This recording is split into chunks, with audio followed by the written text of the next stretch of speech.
Om Namo Bhagavate Vasudevaya.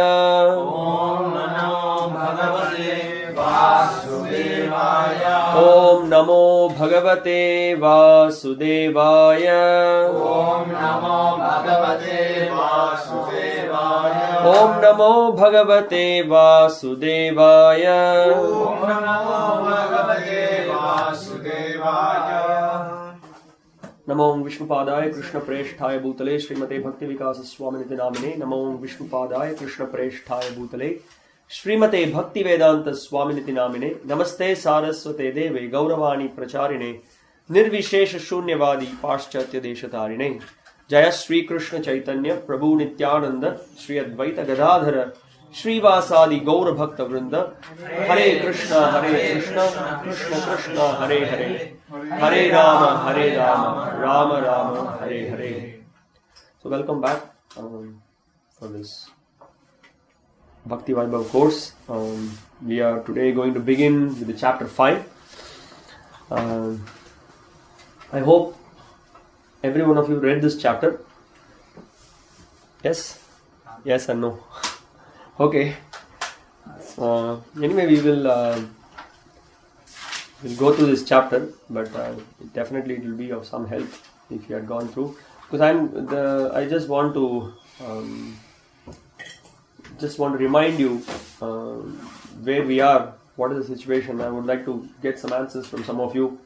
One quick question. So, what is it that we saw in the very first chapter of the Bhagavatam, or the first canto? Just in Sutra, can someone say? What did we see? Definition of object. Well, I'm not asking you the details of it. Just what is the overview of the first chapter of the Bhagavatam? Sages assembling at Naimisharanya. Yes, that's the main point. Questions posed by the sages in Naimisharanya.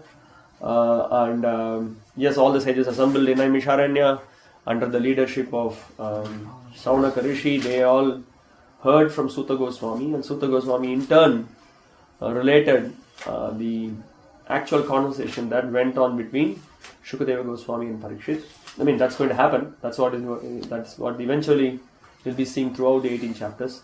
So basically, the 6 questions were posed, and then the chapter unfolds. Then we see in the second chapter there is a clear definition of the divinity and divine service is established, wherein who is the Supreme Lord and what is a parodharma, what is the topmost devotional service is established, and how the process of hearing, by hearing and by taking association of devotees and then attaining the pure love, the stages are explained in the second chapter of the Bhagavatam. And then the second and third chapters specifically starts answering the questions that was posed by the 6 Goswamis. The posed by the sages, and the 6 questions are answered. And also you will see those 6 questions are being regularly answered, and there will be so much of further churning, further answers throughout the Bhagavatam. We'll be seeing that. Then in the third chapter, again, Krishna's supremacy, how Krishna is the cause of all the causes, how he is the source of all the avatars is the main topic of the chapter that is established, and also the various avatars of the Lord are also, maybe that also we saw. And then in the fourth chapter, what is the accomplishment done by Vyasadeva? Right? That's what we saw. What did he do? What steps he took? In fact, the very name Vyas means one who divides. One who divides the Vedas. So, we saw that how Vyasa divided the Vedas, how he compiled the Puranas, Itihasas, Mahabharata, everything he has given. But then, what happened at almost at the end of the fourth chapter? What is the situation? Sorry? He was not satisfied. Yes, he is not satisfied, and he appears little morose. So, what happened at that time? So that's where the fourth chapter. We just saw up to that fourth chapter. Narada Muni walks in, he enters the scene, and so we just the 5th chapter begins with that scene, that seeing the situation of Vyasadeva, Narada Muni is going to speak further, and is going to clarify certain things. Now, since most of you read this 5th chapter, I have a quick question for you. What do you think is the most important point of this 5th chapter? What is the most, I would say, the crux of it? Crux means, what's the real thing, the 5th chapter? What do we learn from this 5th chapter? What is it that being conveyed? Throughout the 40 verses, there is some important message that is given. Devotional service is Okay, devotional service is the ultimate conclusion. Devotional is the ultimate conclusion. Yes, okay. So that point is also seen in the 2nd chapter. In devotional service, Parodharma is being said. Anything specific? More specific?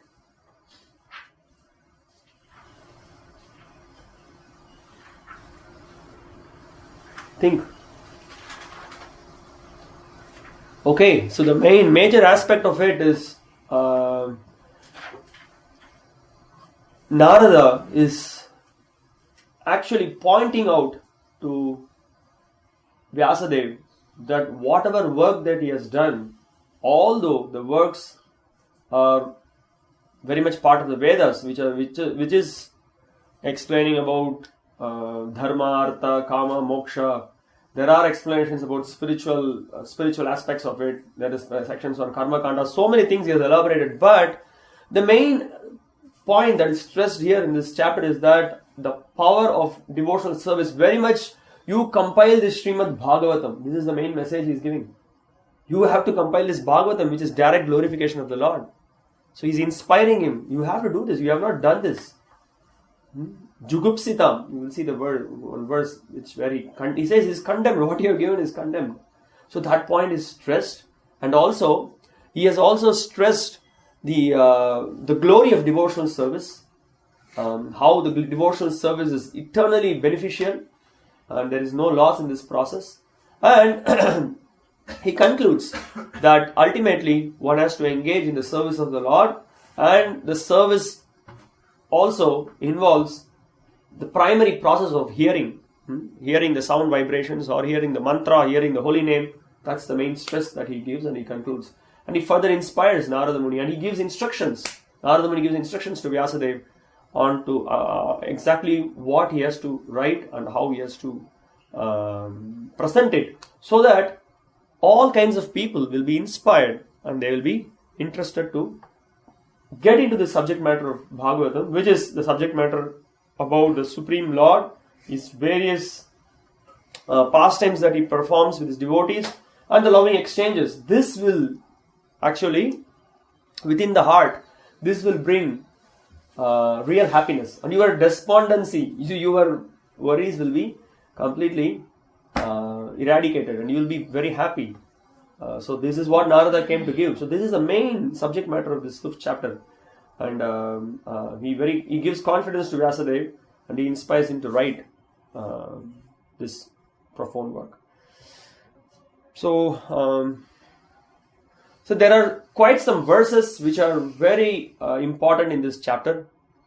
Well, going by Chaitanya Mahaprabhu's definition, every shloka, every akshara, everything is important. But specifically, I just want to say that there are certain verses where Srila Prabhupada's purports are mind-blowing, and he drives what is the mission of this ISKCON, why such a need is required to compile this Bhagavatam, why this Srimad Bhagavatam has to be distributed. All those things Prabhupada is very clearly explained in this purpose. So we will try to see some of them. Okay. So that's in the very first, in the few verses, first 4 verses, we will be seeing how Narada Muni is inquiring from Vyas about his despondency. Sudha Goswami said, "Thus the sage amongst the gods, comfortably seated and apparently smiling, utters the rishi amongst the brahmanas." So here we can see there is a slight smile from Narada Muni. He sees what is the problem. He is able to see that Vyasadeva has not presented pure devotional service. He has not vividly given the message. So, and he also smiles because he knows what are all the questions he's going to ask. So there's a slight smile. That's what Prabhupada writes here. So that's what is going on. And Srila Vishnu Chakravarti Thakur specifically says in this particular chapter there is also about there is an explanation given that how bhakti predominates. Jnana and karma are not. It's a concomitant factor. It just aids. It just helps. Bhakti is completely independent. So that is established, and Srimad Bhagavatam exactly establishes that it gives the glory of the service that a person renders for the Supreme Lord. So that we will see. Verse 2. Addressing Vyasadeva, Narada inquired, O son of Parashara, are you satisfied by identifying the body or the mind as objects of self-realization? This is interesting. We can see someone is despondent. Despondent means someone is not happy. He's feeling a little morose. So, what is, having read the scriptures, what is it that we understand? Why someone should be morose? Why someone should feel anxiety? Why someone should feel worried? What are your thoughts? Generally, I'm just forget about this Bhagavatam and everything from whatever that you have studied, whatever that you have heard. Someone is morose, someone is feeling bad. What should be the reason? Expectations are there. Okay. Anything else? Shastra Chakshu, you can also see from Shastras. What does Gita says about it? Identifying with the body. Yes, good point. Brahmabhuta Prasannatma, na shochati na kankshati. Somebody is Brahmabhuta, why you should feel morose, why you should feel bad? So he's here hinting, why have you identified yourself with the body or have you identified yourself with the mind? What is the cause of your despondency? Prabhupada says specifically, one cannot be cheerful by nature unless one is factually seated in self-realization, which is transcendental to the material body and mind. So, when someone is on the transcendental platform, that means if he is not in the mental platform, now anytime you say, hey, don't be mental, he's completely, spaced out. It's a typical ISKCON term, spaced out, he's mental. That means what? You are in the Manoratha. So despondency, why? Vyasadeva, what is happening with him? So, this is how Prabhupada puts it here. No doubt your inquiries were, text 3, no doubt your inquiries were full and your studies were fulfilled, since you have prepared a great and wonderful work, the Mahabharata, which is full of all kinds of Vedic sequences elaborately explained. So he says that as far as knowledge is concerned, I don't think so there is any deficiency. You have studied, you have wonderfully given the Mahabharata, you have compiled all the Puranas, so many amazing things you have given. So I don't see any problem. That's fine. There is no issues there. Text 4. You have fully delineated the subject of impersonal Brahman as well as the knowledge derived therefrom. Why should you be despondent in spite of all this, thinking you are undone, my dear Prabhu? So he's asking, you have compiled Vedanta Sutra. It's such a scholarly work. It's such a tremendous work. All the knowledge you have given. Still, you are feeling morose. What is going on? What's happening? So, Narada. Now, after Narada pointing out these few, just at the early stage, he's pointed out that you have done a good job. Why still you should be lamenting? Now, Vyasa, he responds. He says, text 5, all you have said about me is perfectly correct. Despite all this, I am not pacified. I therefore question you about the root cause of my dissatisfaction. For you are a man of unlimited knowledge due to your being the offspring of one who is self-born. Now, Prabhupada says in this purport that, yes, Vyasadeva is glorifying here Narada. And he says that, Prabhupada specifically says in the purport, as such, all knowledge disseminated in the material world is related either with the body or with the mind. And that is the root cause of all despondencies. This is not always detected, even though one may be the greatest erudite scholar in materialistic knowledge. It is good, therefore, to approach a personality like Narada to solve the root cause of all despondencies. This is a very important point for us to think, that even a person of the caliber of Vyasadeva, what he did, he just decided to take shelter of Narada Muni. In spite of so much knowledge he had. Who is he? He compiled the Vedas. Still, he is going and approaching Narada Muni. So we have to learn a lesson, that whatever may be our scholarship, whatever may be our talent, whatever may be our intelligence, we are in this material world condition. So we can be relieved only by taking shelter of a person who is not conditioned. Prabhupada gives a famous example in the Bhagavad Gita, right? Someone is tied with the ropes. He cannot free himself. Only someone who is untied can free the person who is tied. So this is a simple logic. Same idea. So here, he took the shelter of Narada Muni. Basically, he took the shelter of Narada Muni. And after having taken the shelter of Narada Muni, we will see in the upcoming 2 verses, he just gave a hint, he just glorified Narada Muni, saying that you are actually, you are the son of Brahma. Like that he starts glorifying. Now, see, sometimes we can glorify someone. Oh, you are great, you are wonderful, you are excellent, you are glorious. If you just, sometimes we can little bit think, if somebody is glorifying us like this, so then we say he's really glorifying us or flattering us, he wants something from us. We can figure out very easily. Somebody is really glorifying means he will give some reasons, You glorify someone and you give him some reason. Oh, you are such and such a person, or you are such a nice singer. Your voice is like this. You have dedicated like this. So many qualities you can. But then there is some sense, he has some qualities and he is glorifying. You just glorify someone and you don't substantiate it by anything. That means there is something funny. I am just extrapolating a point here. That you see here how Vyasadeva is exactly glorifying Narada Muni for his exemplary qualities that we will see. What he says.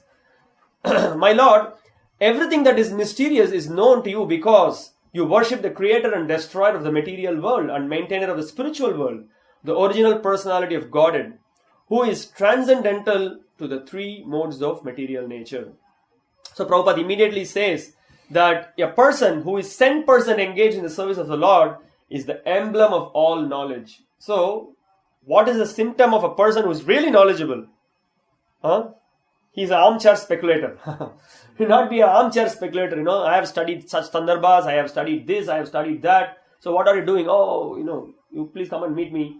I'm in such and such a room, 407. And when you go on and meet him, what he's doing throughout the day, sitting on a chair and, moving left and right with his arms on the chair. And then he's reading newspaper and just commenting on this, commenting on that. Such a person he might have studied here and there something, but what is he doing? He should be engaged in the service of the Lord. He should be preaching the glories of the Lord. He should be distributing the message of the Lord. He should be teaching this knowledge to others. He should be ready to save people from conditioning. This is a devotee. This is a person. He is a person who is actually knowledgeable. That's the point. So Prabhupada immediately points out. He says, sent person engaged in the service of the Lord is the emblem of all knowledge. Such a devotee of the Lord in full perfection of devotional service is also perfect by the qualification of the personality of Godhead. So, Narada Muni is such a person who is ready to help and give guidance. Now, he says in this next verse, he very nicely glorifies, you are like the sun, your goodness can travel everywhere in the 3 worlds, and like the air, you can penetrate the internal region of everyone. He says, this is your personality, so much your qualities are so glorious. As such, you are as good as the all-pervasive super soul. Please therefore find out the deficiency in me despite my being absorbed in transcendence under disciplinary regulations and vows. So he says that I have not done anything. I have not broken regulatory principles. I have not, did any politics somewhere, or I have not caused any trouble to someone. Despite following all regulations, discipline, everything I have done, I don't know. I'm feeling very morose. Please help me. Now, another thing that we learn so much of culture also from the study of scriptures, from study of Bhagavatam. You see, even before you approach someone, you're going to ask some help from someone. You learn how to do that. How to ask for help. I want, please get me 2 notebooks and then please see that the car is ready and I want to leave at 12 o'clock. No, You can order, maybe somebody is your student or something, but generally you are approaching some elder. How do you approach? You approach in a very nice way. You just submissively approach him, you glorify him, and then you put your request. That's the etiquette. That's how you learn from scriptures. Similarly, offering prayers to the Lord also, like that, right? You don't just go and then, you first of all, you glorify the Lord. Who He is, what are His wonderful qualities, how magnanimous He is, how merciful He is, how He is loving to His devotees. You glorify the Lord, and then, my dear Lord, you submit, this is my request, I have a submission. So it's not a kind of flattery, but this is a way by which you approach, and that shows also a very devotional aspect. See, so much to learn from Bhagavatam. Even a small incident, you can learn so much lessons. And really, our life, what is this personality development? These personality development courses they conduct, it's all full, it's humbug. It's all everything on the, in the, outward platform. Nothing really for the purification of the heart. But we can see Bhagavatam, the scriptural teachings are purifying us right from building our character. We can see every great personality, how they have behaved themselves. This is the glory of Bhagavatam.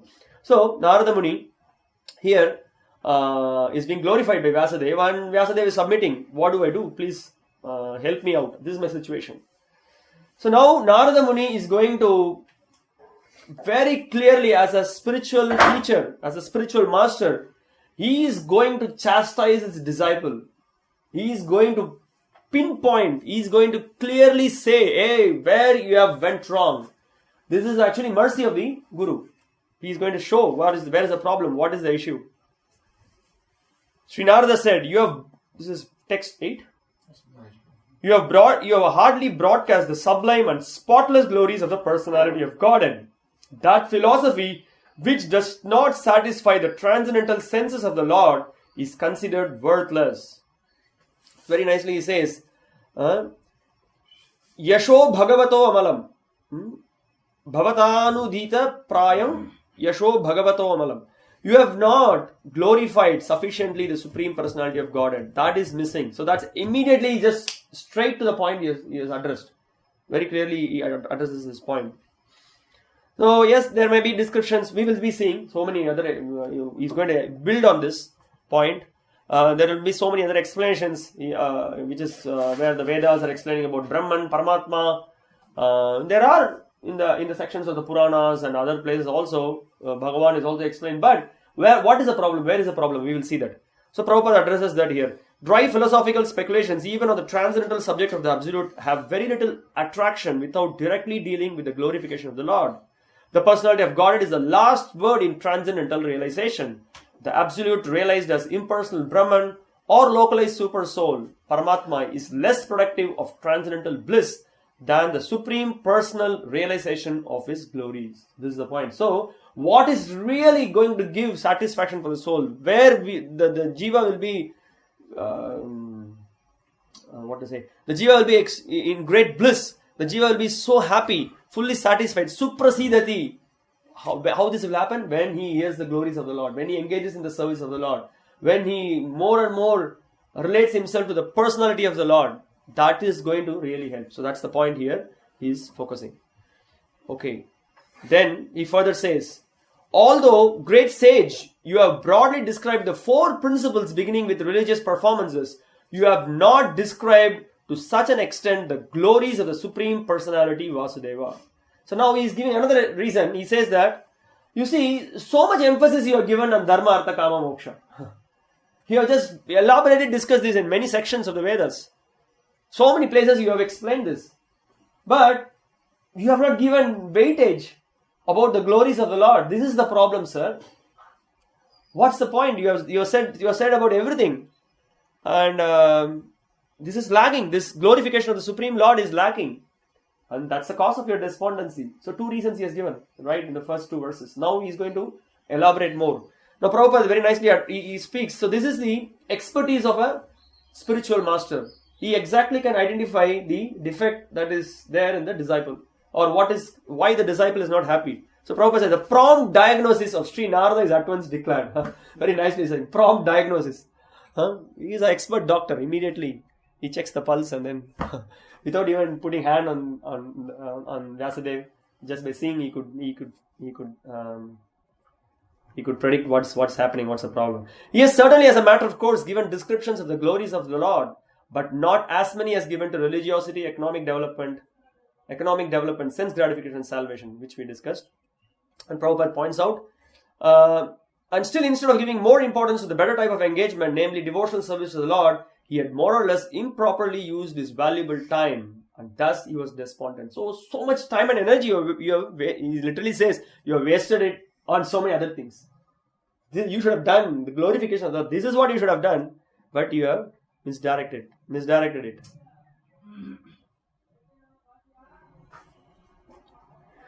So now Prabhupada he hits a strong point. He says that from this we can understand that no one can be happy to the fullest extent. He cannot be satisfied unless he engages in devotional service. He immediately explains his point. Okay.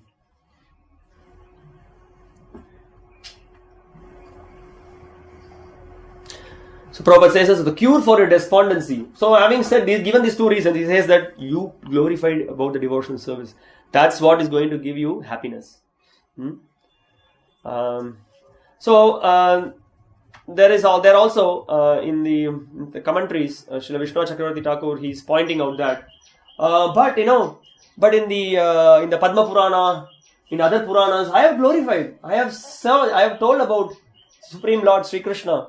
Many places I have described. Then Narada refutes it, saying that you have. I am not saying you have not, but you have not sufficiently glorified.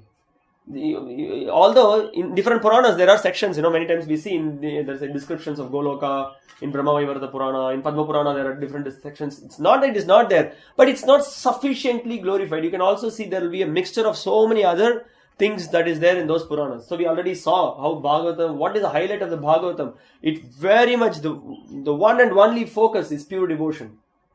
That's the key. So he says that you have not clearly emphasized it. You have not clearly outlined it. This is what we are expecting from you. So Vyasa is pointing out. Now there some more verses are unfolding. Now here he says, now in the two verses he says what should not be done, what should be done. We will see in these two verses. And these two verses are really Prabhupada, many lectures he has quoted this. We have to pay attention and focus for these two verses. So let's get into it. Nayadvachas chitra padam harer yasho jagat pavitrang pragirnita karhichit tadvayasam tirtamushanti manasa nayatrahamsa niramantyu shikshayah. Those words which do not describe the glories of the Lord, who alone can sanctify the atmosphere of the whole universe, are considered by saintly persons to be like unto a place of pilgrimage for crows. Since the all-perfect persons or inhabitants of the transcendental abode, they do not derive any pleasure there. So here he is speaking about those literatures which are not glorifying the Supreme Personality of Godhead. It could be right from mundane literature to the so-called spiritual literature, wherein the glory of Lord is not emphasized. So many other things may be there, but if that is not glorifying the Lord, he says that is a place of pilgrimage for the crows. Okay. Let's see what Prabhupada says. Crows and swans are not birds of the same feather because of their different mental attitudes. The fruity workers or passionate men are compared to the crows, whereas the all perfect saintly persons are compared to the swans. So you all are aware of the qualities of the crows and swans. Crows, you can find them in all filthy places. In the places where there are so much garbage. Sometimes you can see the crows hunting. Anything you can just see. Any dead, anything dead, it just goes and it picks it up. Sometimes it goes and then it is there in the place where the flum is there. Sometimes it just goes and then touches the flum also. So I was just a little curious, and I was hearing one lecture. Guru Maharaj, his Holiness Bhakti-vaibhava Swami, was nicely explaining. He was saying that I was also thinking about how the crow's nature, how it is like this. What is this? Then you can see the link from Ramayana that the crow got a blessing from Yamaraj. I'm sure you might be aware of that in the Uttarakhanda section. that the crows were they got benediction from Yama that you will have a very you will never die, so you will never get infections so easily. So this kind of a benediction, the crows they have this benediction, and that's why you can see they just roam around everywhere, all filthy places and like that. On the contrary, you can see the swans. They don't. You can't find them in filthy place. They will always be in a place which is very clean and neat. And swans specifically has got a very particular ability. A specific ability it has got. It can split the milk and the water. If you just get a milk from Bengal, in Bengal milk, the Ghosh family, I think they are famous for mixing the milk with water. We should have some swans, and then they can very nicely split the milk and water. They have this ability. So that's one quality of the swan, and they are in very clean places. So the swans are actually compared to the Paramahamsas, the pure devotees of the Lord. They are completely absorbed in the service of the Lord. They are not interested to stay in filthy places or the places where Harikatha is not discussed or the places where the Lord is not glorified. They have no interest. Okay. Srila Prabhupada says, nature has influenced different species of life with different mentalities, and it is not possible to bring them up into the same rank and file. Same rank and file means you can't put together Paramahams, the swan and the crow, because of their lower mentalities. Mostly the market literatures which attract men of the crow's categories are literatures containing refused remnants of sensuous topics. This is what people are interested in. All kinds of sensual topics. People are being completely, they are completely bewildered by the media, by the internet. There is a big industry. The porn industry is just growing with so many nasty films. And there are always some customers who are following the crows, who like to just dwell on such things, and they very much lose the value of the human form of life. They are all full of subject matter described in decorative language, full of mundane similes and metaphorical arrangements. Yet with all that, they do not glorify the Lord. Such poetry and prose on any subject matter is considered decoration of a dead body. This is amazing. Prabhupada says, see, actually poetry, this is poetry, drama, it all has an impact on the life of people. In fact, Srila Rupa Goswami says in one place, he says, what is the power of poetry? If the poetry can make a person spin, it can spin the head of a person. You hear some such wonderful poetry. So Guru Maharaj in one class, he made an amazing point. He said that, but the poetry of the modern so-called poets, it makes us spin. It spins us in 84 lakh species of body. If more you get absorbed into such kind of useless things, okay, one body after the other. Now you are in the body of a cat, you are in the body of a dog, you are in the body of a tiger, you are in the body of a serpent. Keep changing. This is what is going to happen. So, this is what is the effect of such kind of poetry. So, don't give oral reception to such kind of poetry, because those poetry or those prose is not glorifying the Lord. It is dragging us to the mental and bodily platform. So we are not interested in that. So swans, the spiritually advanced men. Such spiritually advanced men are also called manasa, because they always keep up the standard of transcendental voluntary service to the Lord on the spiritual plane. Then this Prabhupada thing, somewhere he gives a story. There was once a crane is inquiring to the swan which came from the Manasarovar lake. So, do you get some fish there? This is all they know is only about this. Can I get some fish? Can I? Because they're always in this filthy atmosphere. They only like these kind of things. So that's what we can see the spiritualists, the real Paramahamsas. They are completely out of the bodily concept of life. They are absorbed in the glorification of the Lord. This is, see, Prabhupada's brilliance in this purport. You can see, I'm just going to read this. Social, literary men, scientists, mundane poets, theoretical philosophers, politicians who are completely absorbed in the material advancement of sense pleasure, all are dolls of the material energy. Prabhupada says, they're all dolls of the material energy. They take pleasure in a place where rejected subject matters are thrown. This is what they are interested in. They are interested in the latest fashion news. They are interested in the latest war. What is happening. They are interested in politics. They are interested in how to create confusion among people, how to put people in difficulty. They just make politics. They just see when they are paradukha sukhi, when others are in difficulty, they are very happy. This is what it is. So Prabhupada says that, and Prabhupada points out here specifically Sridhara Swami. He says, they take pleasure in a place where rejected subject matters are thrown. According to Swami Sridhara, this is the pleasure of the prostitute hunters, he says. It's again a very strong statement by Prabhupada. This is what it is. They see people are just hankering where I can satisfy my senses. Where will I get food for my senses? And they do not know. By just doing that, what is happening? Self-destruction. That's what is happening. They are just drinking poison. This is what is going on. That's what is happening. But literatures which describe the glories of the Lord are enjoyed by the Paramahamsas who have grasped the essence of human activity. So this is where the real essence of human activities is in glorifying the Lord. And Paramahamsas are absorbed in that. So this we have to understand how the pure devotees are always absorbed in the glorification of the Lord. Okay, there may be a question somebody may pose.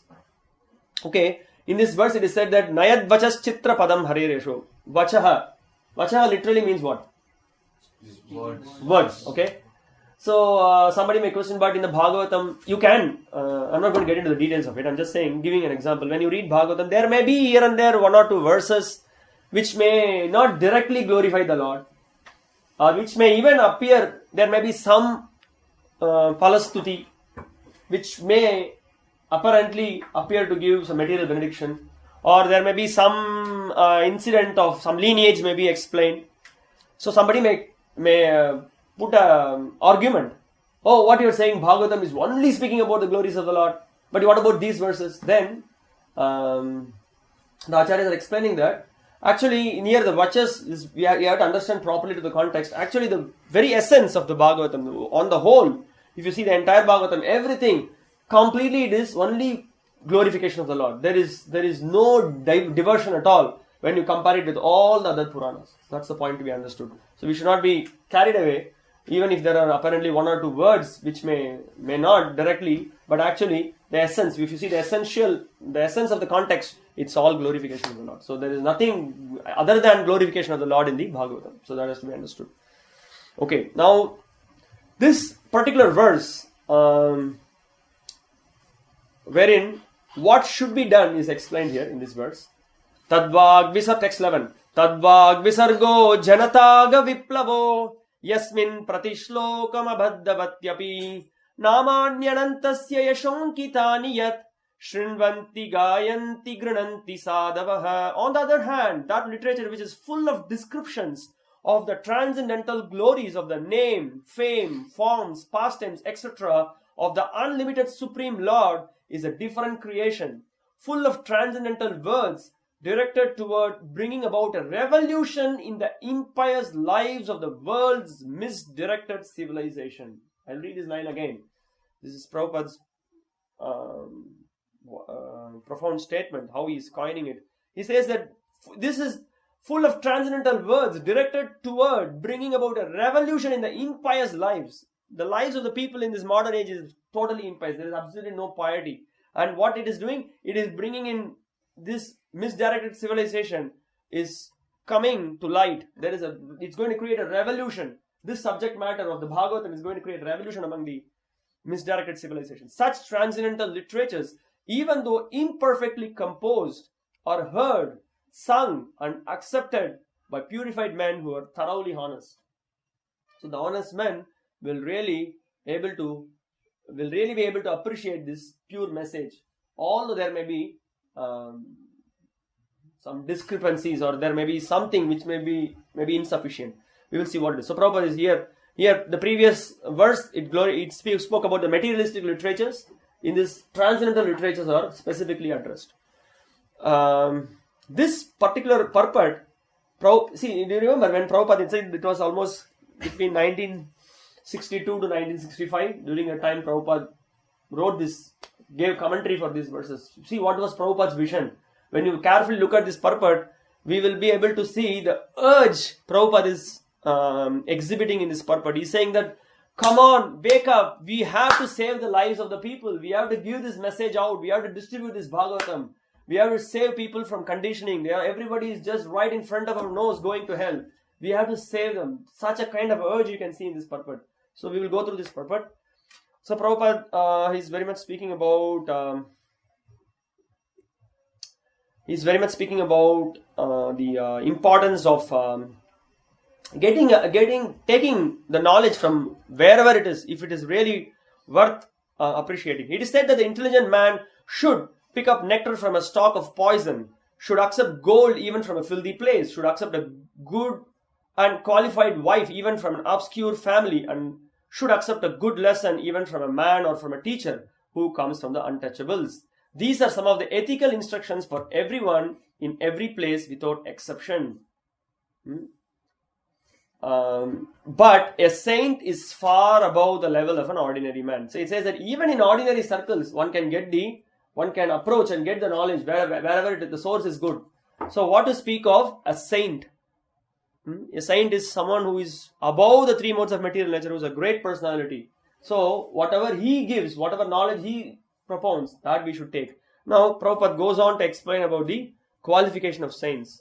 So when one lecture, when Guru Maharaj was explaining, His Holiness Bhakti-vaibhava Swami, he said that many people want to get doctorate. They do so much work, they do thesis work. So someone should do thesis work on this purport, Maharaj said.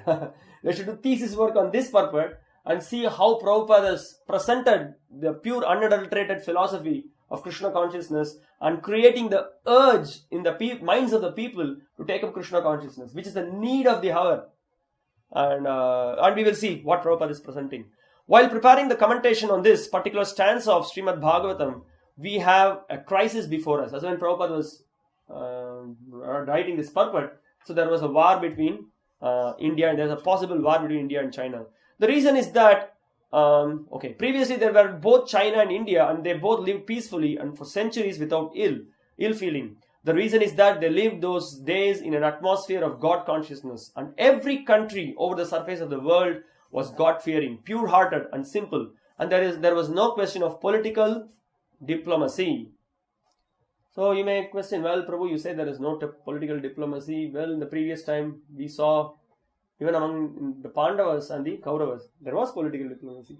I mean, there was some, but generally in the previous ages and other things, we can see the kind of politics and the heavy diplomacy that is happening now, that was not before. That was the point Prabhupada is pointing out here.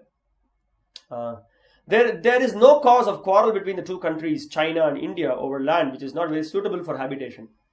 So Prabhupada points out that because of the influence of Kali, we can see such kind of a quarrel is happening.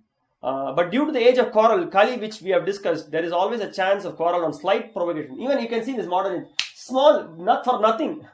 You do not know what is happening, just go out of our temple boundary, our temple walls, go on the left side. You can see early morning there is a fight. There will be one pot which will be kept for water, and you can see heavy fight that will go on for 1 hour. A small pot which was kept before, 1 minute before, there always goes into a fist fight. There was an amazing incident I just remember. Once there was a football match between, in the South America, Chile and Honduras. There was some conflict between the football team, and it ended up in war between the two countries because of the football match. So what Prabhupada says is, it's not a joke, it's a fact. So Prabhupada says, people to stop glorification of the name and fame of the Supreme Lord. This is due to the issue in question, but to the polluted atmosphere of this age. Systematically, there is propaganda by a section of. Therefore, there is a great need for disseminating the message of Srimad Bhagavatam all over the world. So Prabhupada is saying that, yeah, there is a big problem because the atmosphere is completely polluted. Prabhupada could see that. He just saw what is the precarious situation of this world. So he says that only this Krishnesva dhamo pagate dharmajnanadvi saha puranarko dunoditaha. This Purana of Bhagavatam can only give light in this dark age. Okay. Prabhupada, he further points out the responsibility of Indians. He says, it is the duty of every responsible Indian to broadcast a transcendental message of the Srimad Bhagavatam throughout the world to all the supermost good, as well as to bring about the desired peace in the world. Because India has failed in her duty by neglecting this responsible work, there is so much quarrel and trouble all over the world. So here he points out that India is sleeping. India is sleeping, very busy with T20, very busy in trying to send rockets to other places. They are also busy in trying to go to the moon. They are sending Chandrayana. So many things they are busy with. They are competing with the developed nations. But what is it that India is really supposed to do? India is supposed to do the real welfare work. The real welfare work is the distribution of the transcendental message of Srimad Bhagavatam, and that is what is going to save the world. And that one Indian who got the message, and he's that Ekas Chandras Tamohanti, that is Srila Prabhupada. Srila Prabhupada ki jai. He is the one who understood the message of Srila Bhaktisiddhanta Saraswati Thakur. He went to the West. He knew what is exactly the problem, and he gave this message. And we can see throughout the world that people are taking up this transcendental message, and there's a great change in the lives of the people. So Prabhupada also knew whom to address, what to address. He knew the leaders have to be changed. If the leaders are changed, normally people will change. So Prabhupada was also interested in distributing the message to the leaders. We are confident that if the transcendental message of Srimad Bhagavatam is received only by the leading men of the world, certainly there will be a change of heart, and naturally the people in general will follow them. Yadyat acharati sreshtas. Right? We know that our honest attempt to present this great literature conveying transcendental messages for reviving the God consciousness of the people in general and re-spiritualizing the world atmosphere is fraught with many difficulties. There's a lot of difficulties. Prabhupada underwent great difficulties. There are difficulties in this, but this is what will only help the people who are suffering. Honest attempt to glorify the Lord in spite of literary discrepancies. There may be literary discrepancies. First of all, please imagine this language, English language, is not the language with which you can actually convey all the subtleties of the subject matter of the spirituality.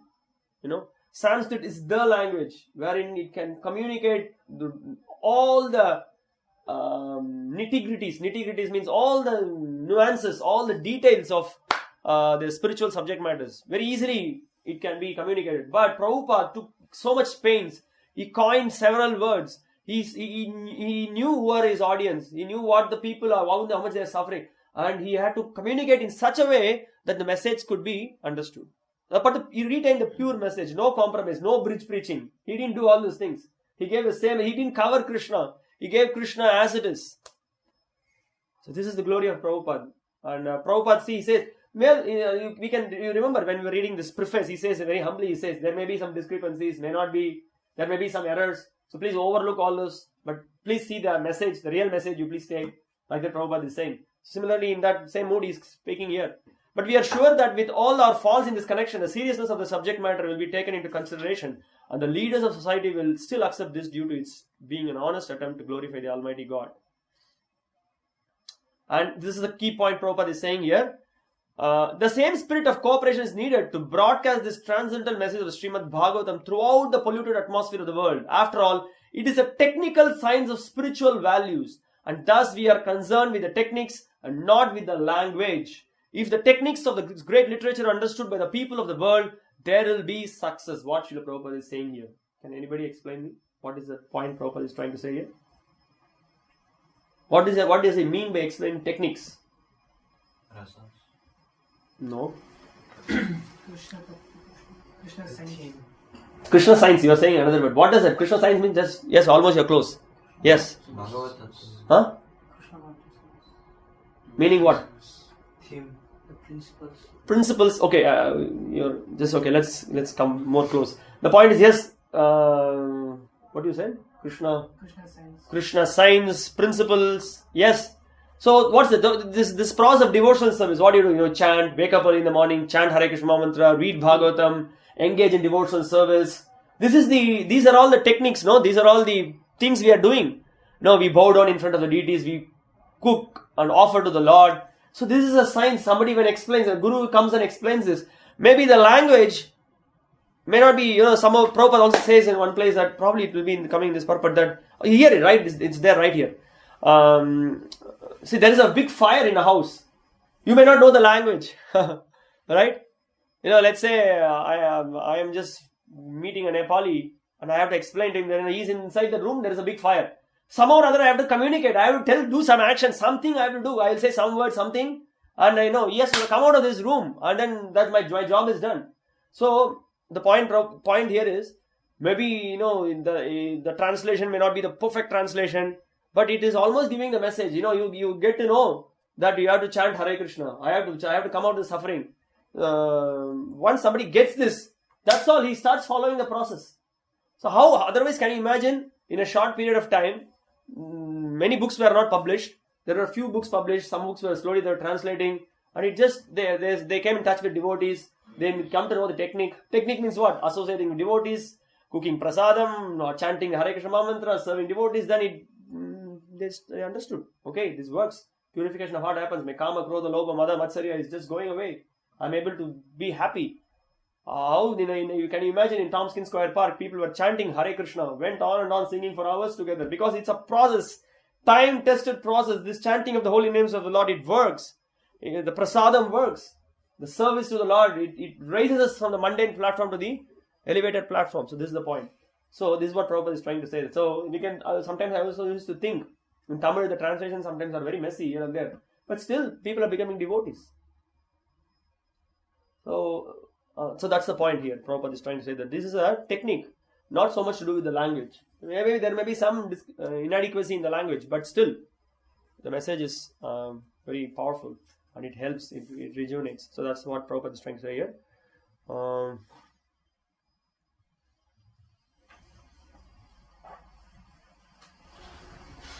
Okay, Prabhupada further down the line, the purport, he says that people are interested to study, they like, but you see because there is no sufficient propagation of this Bhagavatam, this message of the Godhead, people are going for all useless literatures. That's why you see many unwanted films are portrayed. As I explained to you before, on the internet, so many garbage movies are there. Many youngsters, young boys, young girls, their minds are all polluted because they are not sufficiently giving oral reception to this transcendental message of the Bhagavatam. Their lives are spoiled. So Prabhupada exactly says, there is a board, censor board. So there's a censor board which censors. They censor means they see that obscene scenes should not be displayed, bad scenes should not be displayed. So there's a censor board. They do restrictions, so many things. So Prabhupada is making a point that you see, because there is not sufficient literature, there is not sufficient message that is given to the people, they are going for the lower tastes. So these lower tastes can be uprooted by giving this transcendental message of the Bhagavatam. That's what Prabhupada is urging. Srimad Bhagavatam is the remedy for the disease. Under the circumstances, transcendental literatures like Srimad Bhagavatam will not only diminish the activities of the corrupt mind of the people in general, but also supply food for their hankering after reading some interesting literature. In the beginning, they may not like it because one suffering from jaundice is reluctant to take sugar candy. So Prabhupada says, but over a period of time, as the disease is cured, one will be able to relish this sugar candy. That's the point. And Prabhupada finally points out that who is saying this? The great authority Narada is saying this, so simply accept it. Prabhupada says, when men have a taste for this literature, their hankering after other literatures which are catering poison to society will then automatically cease. We are sure, therefore, that everyone in human society will welcome Srimad Bhagavatam, even though it is now presented with so many faults, for it is recommended by such an authority as Sri Narada, who has very kindly appeared in this chapter. And Srila Prabhupada has very kindly appeared to us, and he gave this purpose. Otherwise, we will have no clue. Also, we can see in Chaitanya Charitamrita, Chaitanya Mahaprabhu also, when he had this kind of a debate with Keshav Kashmiri, after defeating him, he says that, when Keshav Kashmiri says that, there are so many errors in my poetry and like that, and he says, and Chaitanya Mahaprabhu says, poetries are, sometimes it's like that, there may be errors, doesn't matter, but your message, what you are trying to say, it's a clear one, don't worry. And then he gives examples of Bhavabhuti, it's there in the Chaitanya Charitamrita, Jayadev, Kalidas, even in their poetry also there are some mistakes, he says, so don't worry about that. I just thought about this because, somebody may say, some person who may be very technical, who might have studied so much of Sanskrit, and maybe there may be, this is not, it is like this, it is like that. He may point out, you keep pointing out, but meanwhile there are so many thousands and thousands of people are becoming devotees, and they are glorifying Krishna and they're going back home, back to Godhead. You keep pointing out and then you stay here. So this is the point that, the urgency, Prabhupada, recently in one lecture we saw Prabhupada is saying that there are some people who do not understand what is it that we are really trying to offer, and they are just, in one of the Dhruva Maharaj section, one purport, Prabhupada says that they are just, how can you initiate, Westerners into this Vaishnavism? So like that they are just questioning, but they are not able to understand what is a problem persistent in this material world, how people are suffering. So when somebody takes great efforts, great struggle and tries to fix the situation, they are not able to appreciate. So like that, there was one conversation.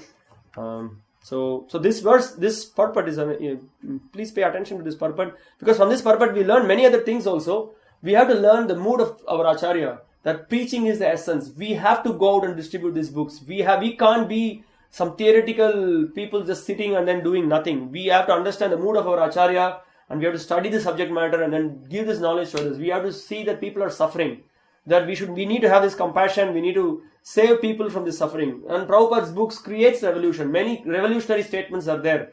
That in Prabhupada's books you can see that we never went to the moon.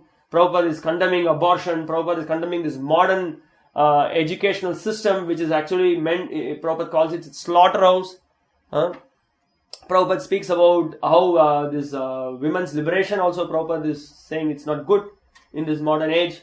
Men and women are not equal. Prabhupada is speaking about what is the proper sthana of everyone, what is the proper position of everyone.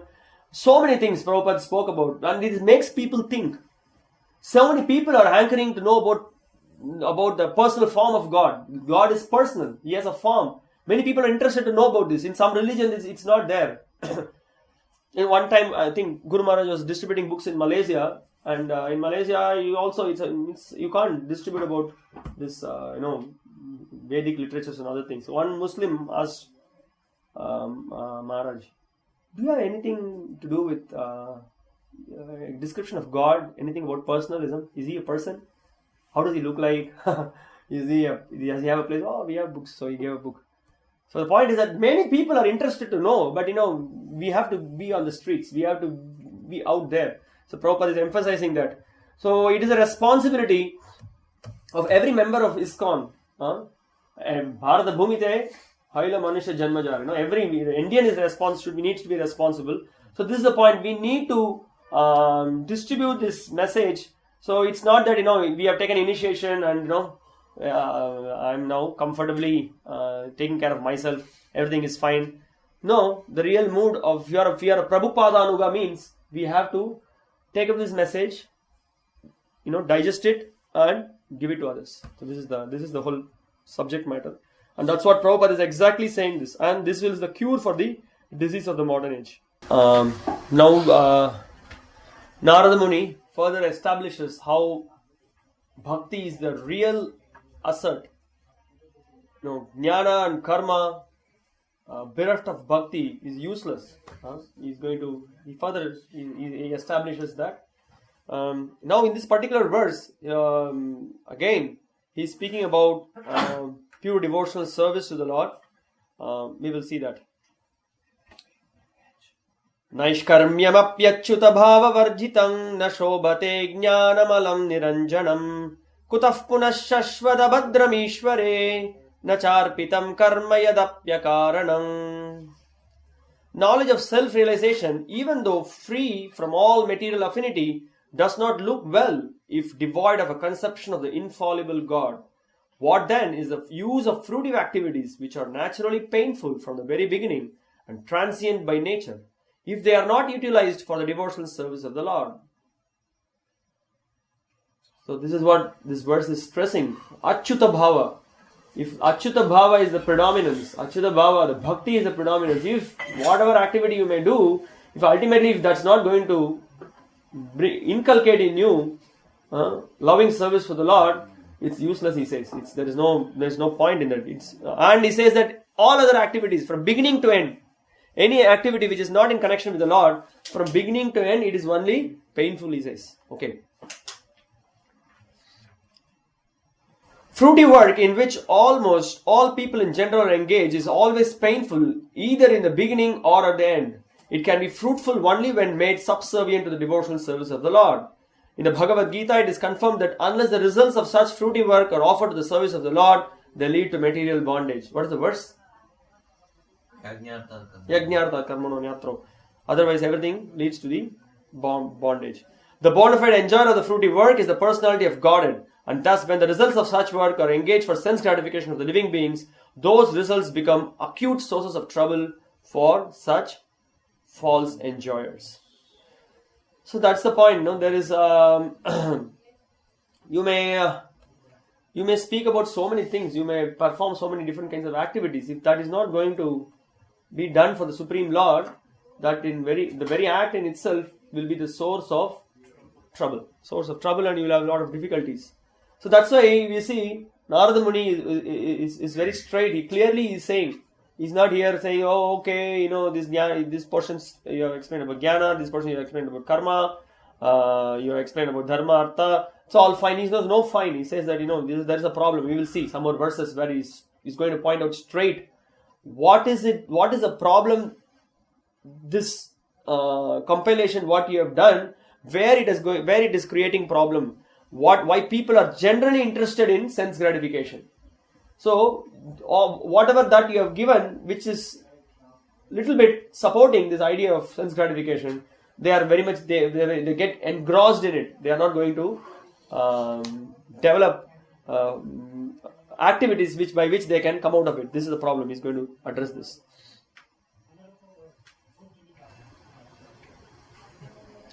So there is one other interesting thing that we can see here, that here Narada Muni is also very firmly is preaching. He is not compromising anything. Similarly, in our preaching also, we should be ready to give pure Krishna consciousness.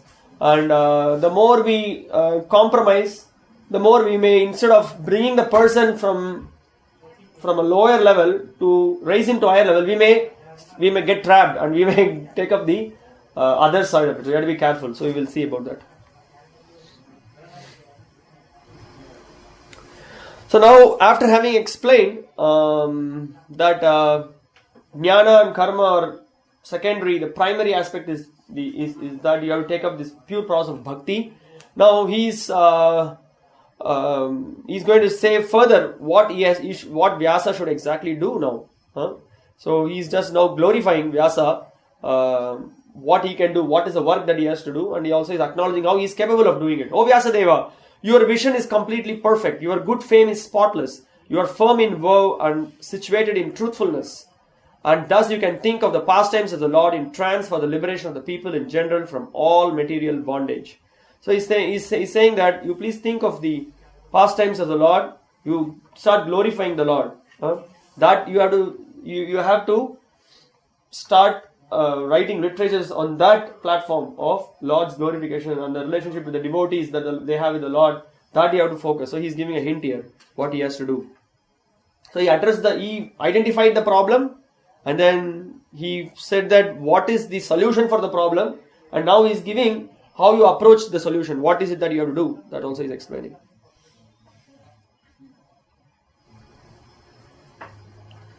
So he says the literatures, which literatures? All those literatures which are not directly glorifying the Lord. He speaks about that. Although worthless in the true sense of the term, are variously decorated to attract the attention of the less intelligent men. Thus, the attracted living entities are more and more entangled in material bondage, without hope of liberation for thousands and thousands of generations. This is a very strong one. Thousands and thousands of generations. They are just attracted in material bondage. It's not going to help, Prabhupada says.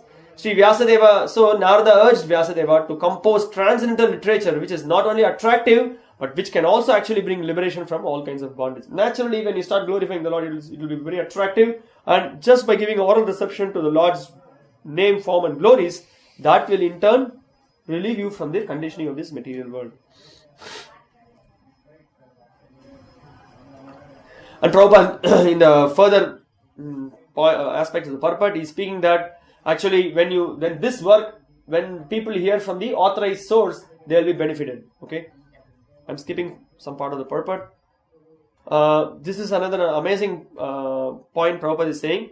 There are thousands and thousands of literary men all over the world, and they have created many, many thousands of literary works for the information of the people in general for thousands and thousands of years. See how he's writing. So this is what is you go and find in British Council Library, Higgin, Botham, so many big stores are there, big bookstores are there, big communities are there, big libraries are there, big universities are there. You can see thousands and thousands of literary works in philosophy, in science, in arts, in chemistry, in geography, in biology. Thousands and thousands of departments having thousands and thousands of books. Unfortunately, none of them have brought peace and tranquility on the earth. This is due to a spiritual vacuum in those literatures. Spiritual vacuum. You understand what is spiritual vacuum? It's just actually there is nothing in there. That's what he's saying. Therefore, the Vedic literature, especially the Bhagavad Gita and the Srimad Bhagavatam, are specifically recommended to suffering humanity to bring about the desired effect of liberation from the pangs of material civilization, which is eating the vital part of human energy.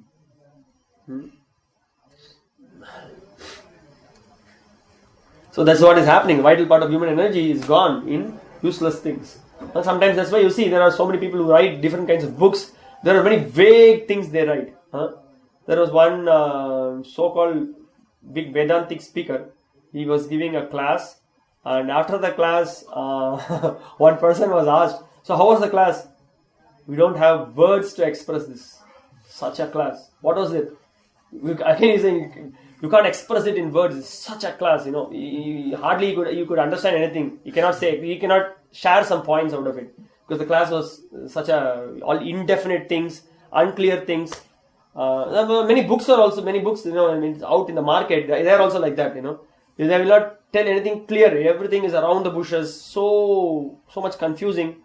Many of these books of these Mayavadis are like this, and people are okay with such kind of books, and they just get carried away. Some of them, and someone who is little intelligent, he can't get to know what is being communicated. Remember when this great Hari Shauri Prabhu was here?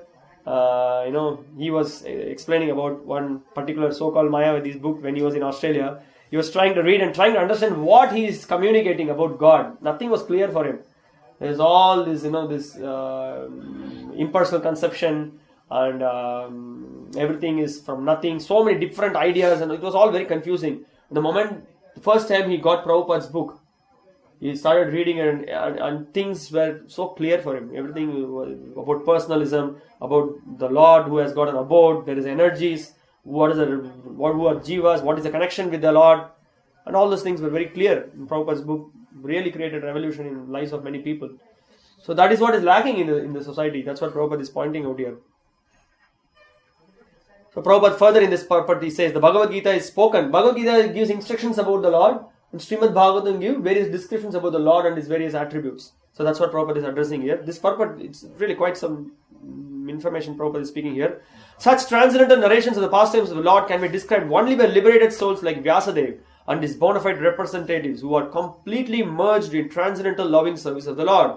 Only to such devotees do the pastimes of the Lord and their transcendental nature become automatically manifest by dint of devotional service. No one else can either know or describe the acts of the Lord, even if they speculate on the subject for many, many years.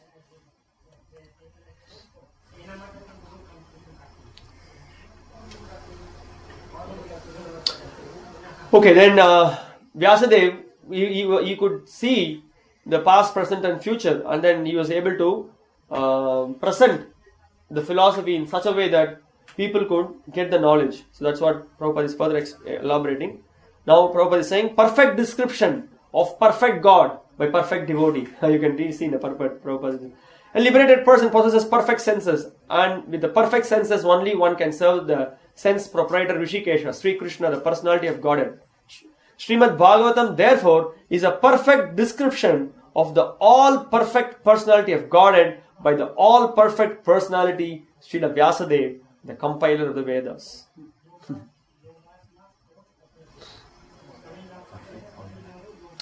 So there is a point that there is a hint that is given here for this verse that you should describe some confidential pastimes of the Lord. Vishnu Chakravarti Thakur is saying that. That means what he's saying, you please in your compilation bring in the Lord's pastimes, his various dealings with his devotees. All those things you include. So he's hinting. That's what he's asking to do. Okay, text 14. Whatever you desire to describe that is separate in vision from the Lord simply reacts with different forms and names to agitate the mind as the wind agitates a boat which has no resting place. This is an interesting point, analogy here Srila Narada Muni is giving. So he's saying that Vyas, if you try to do something else which apart from glorifying the Lord and exclusive glorification of the Lord, it's going to create disturbance. And he's giving an analogy of the boat which is not tied, which will be disturbed all the time by the wind.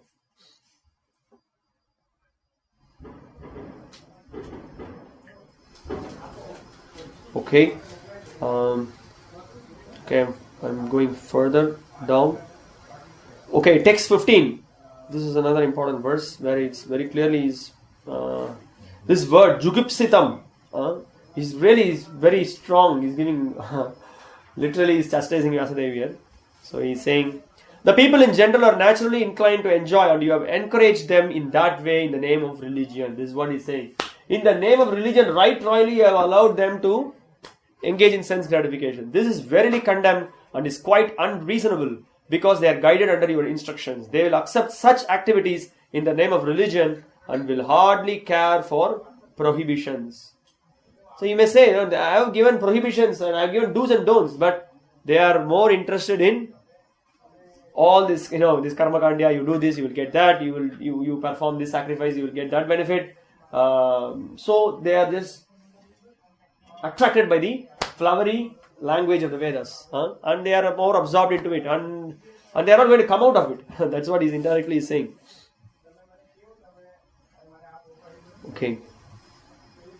Prabhupada is pointing out that the human beings, they have no sense of responsibility.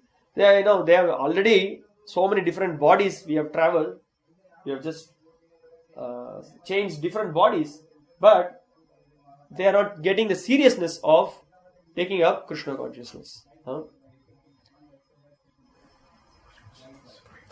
Encouragement in sense enjoyment is a great barrier. Srila Vyasadeva is the authority in Vedic explanations in the Mahabharata, and his encouragement in sense enjoyment in some form or other is a great barrier for spiritual advancement, because the people in general will not agree to renounce material activities which hold them in material bondage. So he is saying that people are not so much interested in performing spiritual activities, they are interested in material activities. So renouncement doesn't happen so quickly. And Prabhupada points out about this animal sacrifice which was misused so much. So Buddha has to incarnate. All those points Prabhupada is speaking. So and then later flesh eating was discouraged by Buddha, and so Ahimsa was established. So these are all the points, because all these things were made, that they are there in the Vedas, and people, they do not know for what purpose exactly it was given, so they started misusing it. So Prabhupada says that there is a recommendation of renunciation in the Vedas.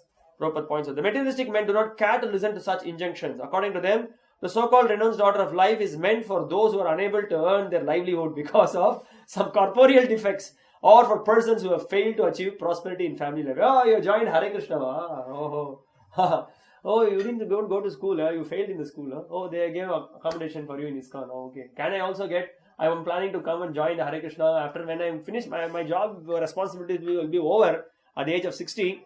And I'll be relieved from government office. Please, have a book for me. Preferably, if I can get AC room in your guest house, that would be very comfortable. People have all these conceptions, They don't want to take up renunciation. So that's what he's pointing out. You have mentioned, but you see more and more they are engrossed in materialistic things.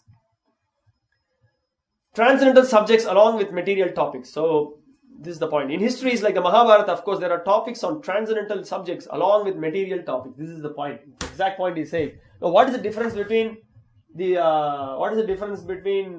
Bhagavatam and other Puranas? And there is again and again you can see different kinds of stories coming in. There is something to do with Dharma, Artha, Kama, Moksha is mentioned in Mahabharata and other Puranas also. But this is the problem Narada Muni is pointing out. The whole idea of the Mahabharata culminates in the ultimate instructions of the Bhagavad Gita, that one should relinquish all other engagements and should engage oneself solely and fully in surrendering unto the lotus feet of Sri Krishna. But men with materialistic tendencies are more attracted to the politics, economics, philanthropic activities mentioned in the Mahabharata. Everything they will leave. That particular portion they will read 10 times. Or sometimes you can see, in some lectures, the speaker is speaking about so many nice things. Many spiritual aspects he's speaking, and he might have given one example. You want to beget a child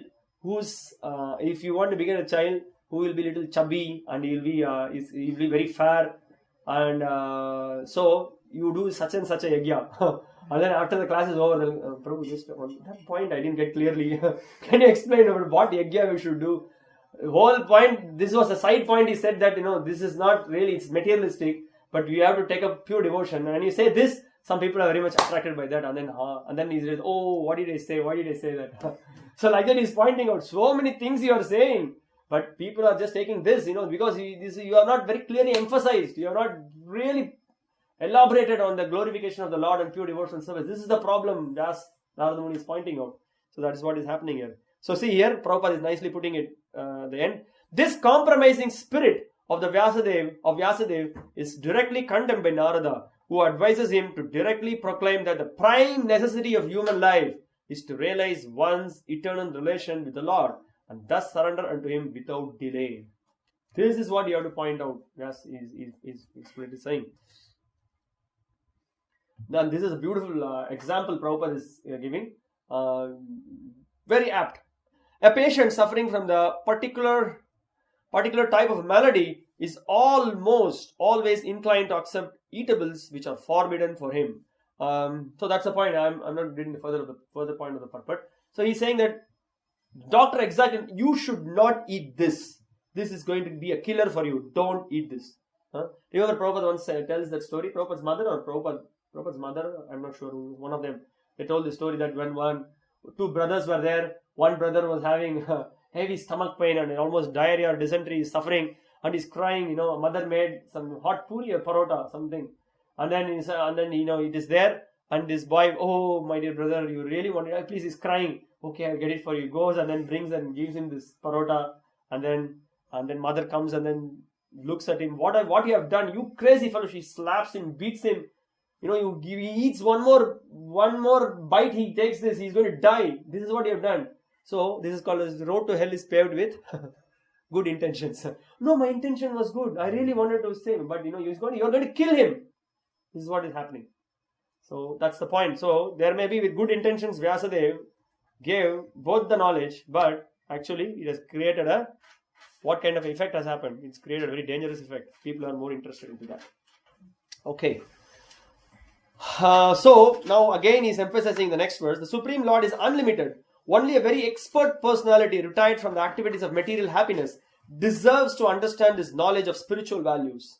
Therefore, those who are not so well situated due to material attachment should be shown the ways of transcendental realization by your goodness through descriptions of transcendental activities of the Supreme Lord. So in the previous verse, he really chastised, saying that it's condemned.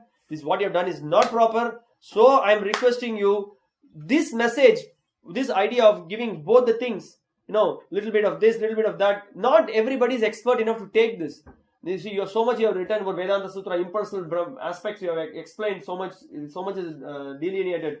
Not everybody has got that big jnana to get into such kind of subject matters, and it's not easy. So only experts may go. What Gita says, Bahunam janmanamante jnanavama prapadyate. Out of thousands of men, one may endeavor for perfection. And out of those who are endeavoring for perfection, hardly one may know Vasudeva to be the supreme truth. It is not so easy. So think of all kinds of people in mind. Really, the Kali's approach. Everybody is suffering. You please clearly delineate this message of Bhagavatam. That's what is the message. Srila Vishnu Chakravarti Thakur in his commentary is raising one interesting aspect in this verse. He says that what about Bhagavatam? Bhagavatam also some people may not. He's raising like this. They may not even be interested to study Bhagavatam also. They will not be able to discriminate. They will also be like that. So then it is being explained here that it's a nice one. He says that Ananta Parasya, the Lord who is unlimited, Vichakshano, some people who are expert, they are very good. There are people who are good, who can discriminate what is good, what is not good. So you don't worry about that. There are people who are still good people are there. These people will be attracted. These people will get the mercy. So you please go ahead. That's what he says in this verse. So please go through the purports. I'm not going to get into that. Prabhupada very clearly speaks about how this Bhagavatam is a theological science and how this will help. This Bhagavatam will help the people, and he gives also examples. Follow as Lord Chaitanya did. He distributed the holy name, the Sankirtan movement, chanting of the holy name, simply you just distribute it, people will be attracted and they will take. And that's what happened, right? When Prabhupada went to America, when he went to the Bowery Street, who had where he went? The worst of the places in New York. But he had so much faith in the Bhagavatam, without any adulteration, he presented the pure message. And he was a pure devotee. And we will see wow, Prabhupada, he showered his mercy, and people, those who with little faith, little inclination, who took to the message of Bhagavatam, who took to the message of the holy name, they all made tremendous progress. They became devotees. So that's why Narada Muni is insisting here. Take up this message. Give this message. Now, in the next 3 verses, Narada Muni is giving confidence. Is really glorifying the power of this process of bhakti. How powerful is this process? How by taking up this process of bhakti, this is what is real assert in eternity. There is absolutely no loss in this process. And this is what everyone should endeavor. If you don't endeavor, there is a loss. So that's the message he is giving in this verse. A very famous verse. Tyaktva swadharmam charanam bhujam harer bhajan apakvo tapatet tato yadi yatra kvava bhadram abhuda bhushyakim kovarta apto bhajatam swadharmatah. One who has forsaken his material occupations to engage in the devotional service of the Lord may sometimes fall down while in an immature stage. Yet, there is no danger of his being unsuccessful. On the other hand, a non-devotee, though fully engaged in occupational duties, does not gain anything. So this is the point. So, you may follow all the prescribed duties to the core with such precision, with such perfection. But, what is the use of following such a prescribed dharma if you are not engaging in devotional service of the Lord? On the other hand, you are super inspired. You join full time in Hare Krishna, right at the young age in Gurukula. 7 years, 15 years, 20 years you practiced Krishna consciousness.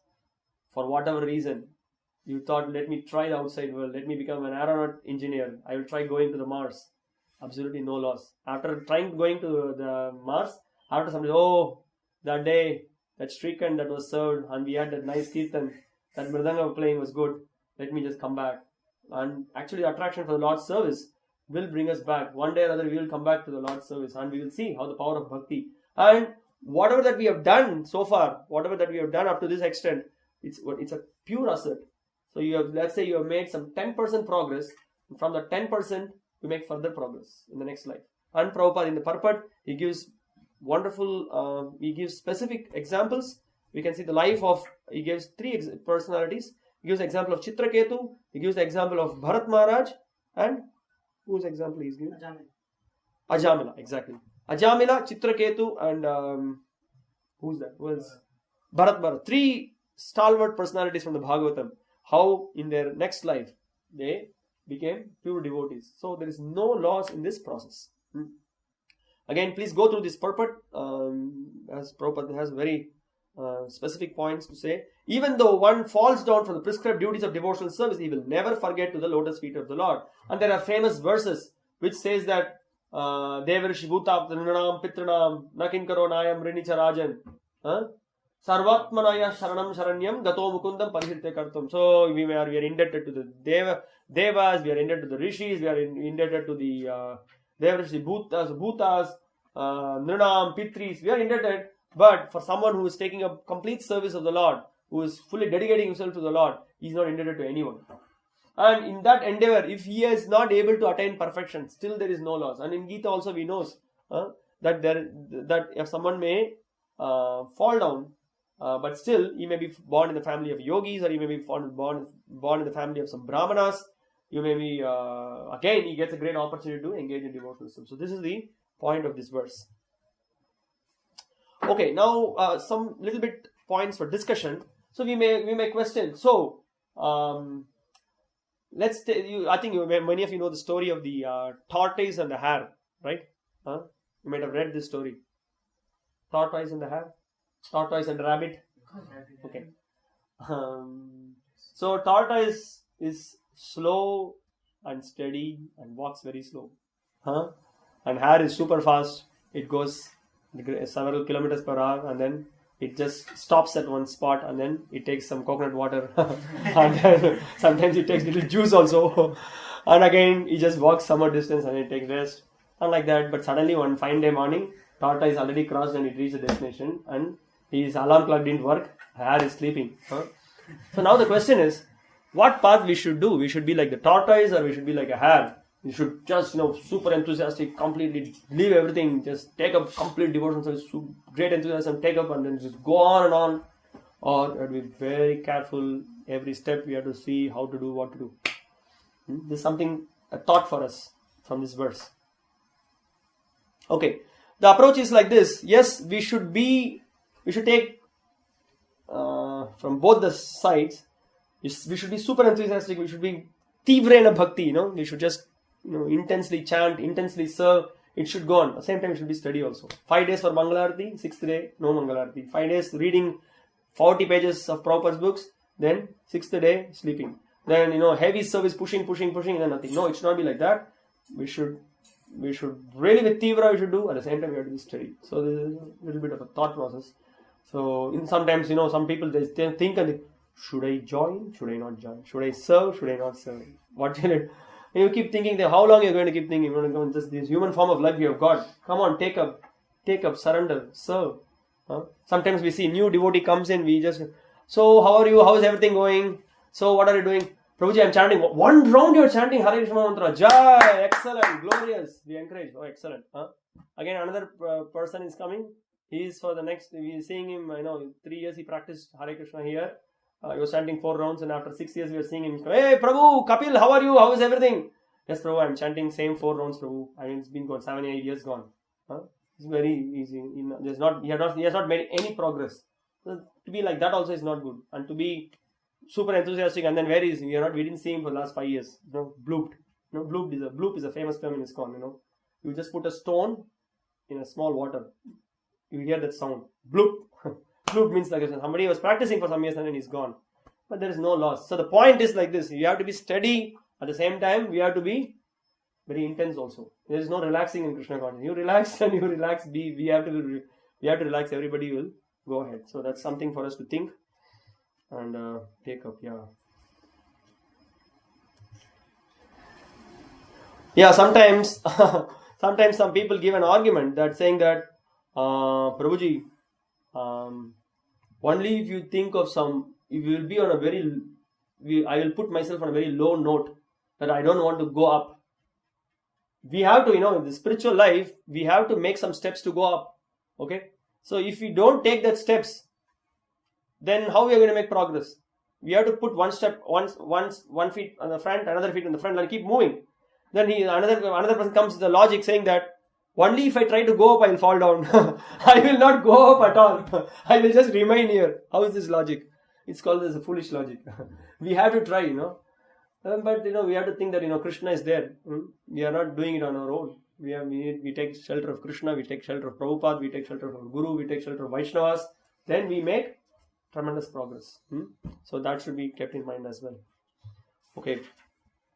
Now in the next verse, he speaks about this is also another amazing verse. Tasyaiva heto prayateta kovido nalabhyate yad brahmatam uparyadah tallabhyate dukkavadanyata sukam kale na sarvatra ghabira ranghasa. Persons who are actually intelligent and philosophically inclined should endeavor only for that purposeful end, which is not obtainable even by wandering from the topmost planet down to the lowest planet. As far as happiness derived from the sense enjoyment is concerned, it can be obtained automatically in course of time, just as in course of time we obtain miseries even though we do not desire them. Now in this verse he's saying that, hey, this whatever material enjoyment, whatever you try in this material world, you go to the Brahma Loka, you go to any Loka, it's available there. And just the karma, sometimes you are a rich man, sometimes you are a poor man, sometimes you have a very favorable condition, sometimes you are a very unfavorable condition. This is how the material world is. Why are you just wasting your time in trying to adjust the situation here? Rather, you endeavor to serve the Supreme Lord. This is the message. And that is going to give you real benefit. That's what is going to take you for eternity. That's what Narada Muni is conveying here. So Prabhupada, please read the purport.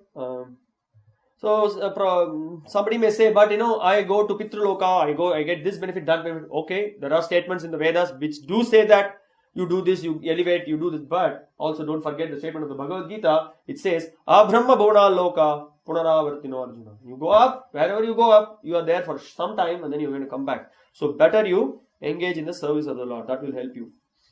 Okay, again, in this verse, this is giving us again a double assurance. It is saying that for us, there is no loss if we take up devotional service. And if there is some difficulty we are undergoing, Krishna is personally going to save us.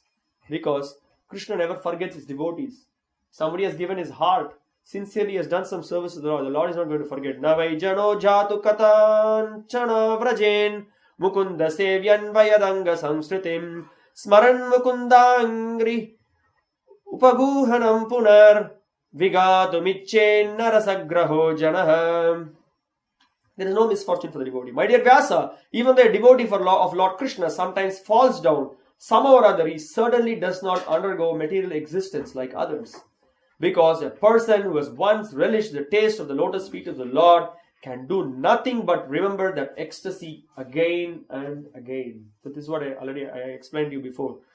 So, even a devotee falls down, his suffering is not like that of a karmi. Prabhupada gives a nice analogy. He says that even though he falls down, a devotee is never to be considered the same as a fallen karmi. A karmi suffers the result of his own fruitive reactions, whereas a devotee is reformed by chastisement directed by the Lord himself. See this analogy? Prabhupada says, the sufferings of an orphan and the sufferings of a beloved child of a king are not one and the same. An orphan is really poor because he has no one to take care of him. But a beloved son of a rich man, although he appears to be on the same level as the orphan, is always under the vigilance of his capable father. It's interesting. No, orphan is, nobody is there to take care of him. He's just gone. But a child of a prince, what he says? Prabhupada says? King. A child of a king is in a safe hands. He's going to be corrected. He's going to be chastised. But there's someone to take care of him. So like that, even you mess up something, you go astray. But Krishna is going to help you through his devotees, or he's going to protect you. So it is safe. It is best. This is the greatest, best of the gambling. One lecture Prabhupada says is very interesting. To dedicate one's life in Krishna's service, this is the best gambling, he says. You know, best gambling means what? This is the best risk you can take. Because what is the loss? Where is the loss? Oh, Prabhuji, but what will happen? Nothing will happen. Krishna is there, his devotees are there, your life is secured, and you are again going to get opportunity to serve the Lord. Well, in the same life, by Krishna's and devotees' mercy, you may go back home, back to Godhead. But whereas you may be the topmost astronaut, you may be the topmost scientist, Nobel laureate, whatever you are, that's not going to help you at the time of death. Nothing is going to help you. So it's worth practicing Krishna consciousness is the real effort one can take in his life, and that's what we need to do.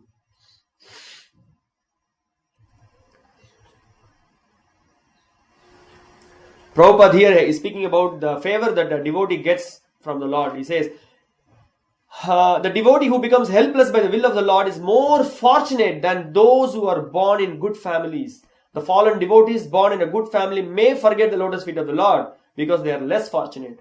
But the devotee who is put into a forlorn condition is more fortunate because he swiftly returns to the lotus feet of the Lord, thinking himself helpless all around.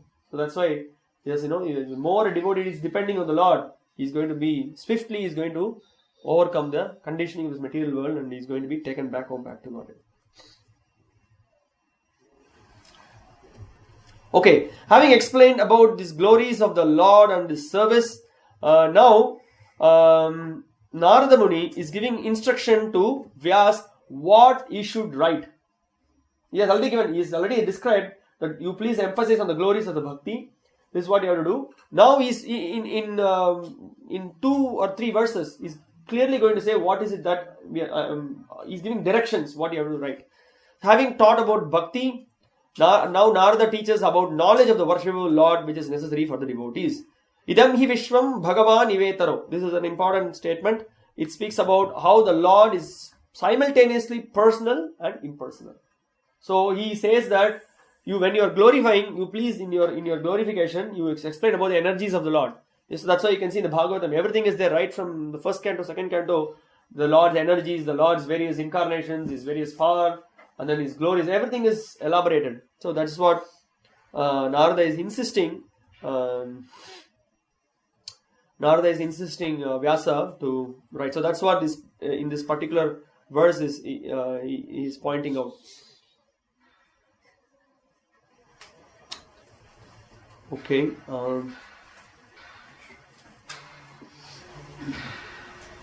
That's what different energies of the Lord, how the Lord acts through various energies. Although there is only one energy, there is external energy, there is internal energy, there is marginal energy. All those things we explain. This is what Narada is insisting Vyasa. So that is the main point of this particular verse. So I'm just going to move to the next verse. And he's also pointing out that all these things, who is Vyasa actually? Incarnation. He's saying, all these things you know, he says. All these things you know, I have just given a small hint for you. Now I'm giving you hints. Now on the hints you build up, he says. So there are some more interesting things, but we don't have time to discuss that. So Narada says that, like I have just, little bit I have shown you. Now you elaborate. Now, we are in verse 21. Okay.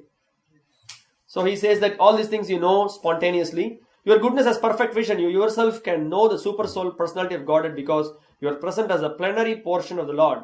Although you are birthless, you have appeared on this earth for the well-being of all people. Please therefore describe the transcendental pastimes of the Supreme Personality of Godhead, Sri Krishna, more vividly. So now after having given all the reasons for glorifying the Supreme Lord and having established that the bhakti is the real benefit for everyone, now he's saying that you please explain the glories of devotion, and you are qualified. All the way you are qualified, and in fact, what is it that you don't need? Actually, Vyasa doesn't need any guru or anybody. He knows about all these things, but he's setting example that even the Lord comes in his various incarnation. Also, he himself shows by example that we need to accept a spiritual master. When we are in despondency, you need a guidance of a guru. All these things he is showing. So that's the main point. So Prabhupada in the purport he speaks how Vyasa is not dependent on any spiritual master, but as a matter of etiquette he does, and Prabhupada points out that when the Lord came as Krishna, when the Lord himself came as Krishna, and when he came as Rama, and in various incarnations, he himself is accepting spiritual master. That's the point. Okay. Now he is giving further directions how this path of devotional service can be further glorified. Now this verse, what we are going to read now, is the verse of the Bhakti-Vedanta Institute. Or Prabhupada said that this is the foundational verse for our Bhakti-Vedanta Institute. The kind of mission statement of Bhakti-Vedanta Institute. Prabhupada formed the Bhakti-Vedanta Institute, and he said that this is based on this verse. Idam hipumsas tapasas shrutasya va svishtasya suktasya cha buddhi dhattayoho avichyutortak kavibhir nirupito yaduttama shloka gunanu varnanam.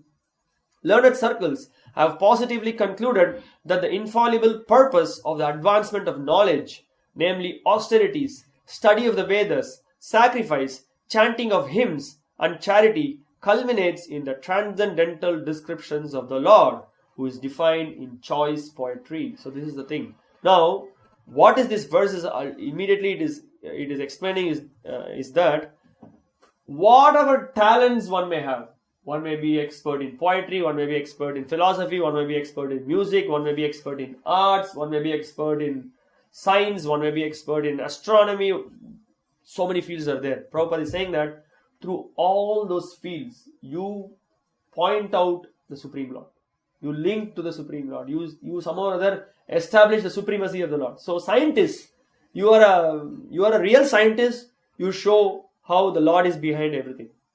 How the Lord is behind the phenomena that is happening in this material world. You are a real scientist. So he specifically instructed the Bhakti-Vedanta Institute, devotees in the Bhakti-Vedanta Institute to perform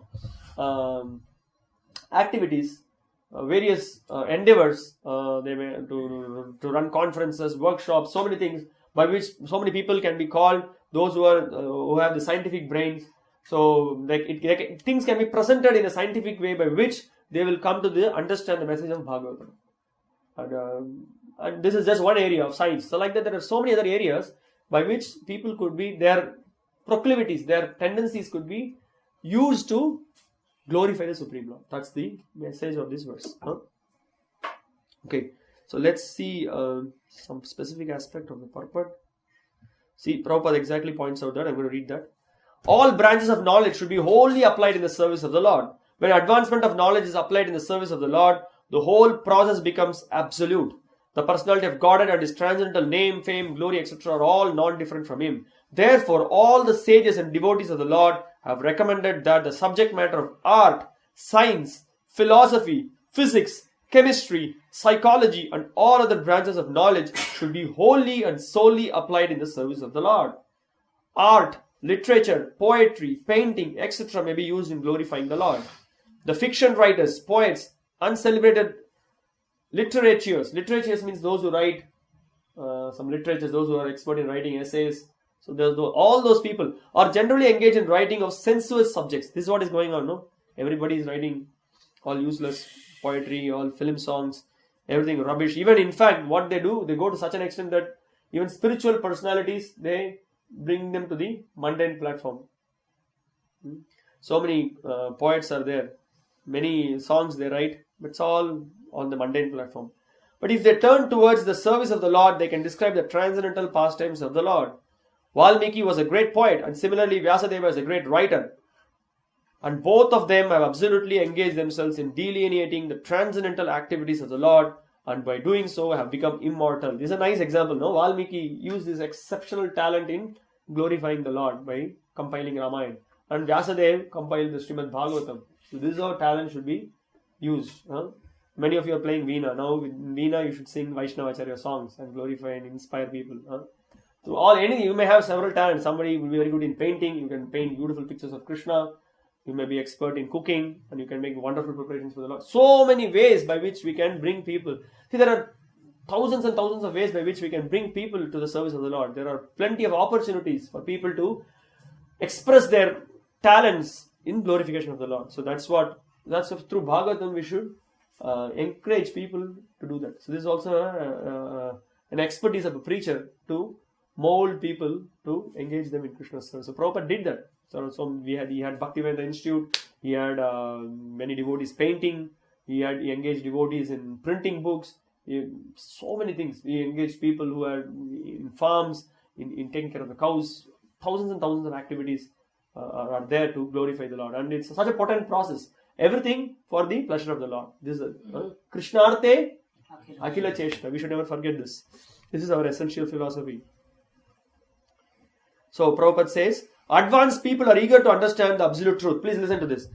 Through the medium of science, and therefore a great scientist should endeavor to prove the existence of the Lord on a scientific basis. So we have a book called The Scientific Basis of Krishna Consciousness. Okay, we will see that. There are one of the conversations.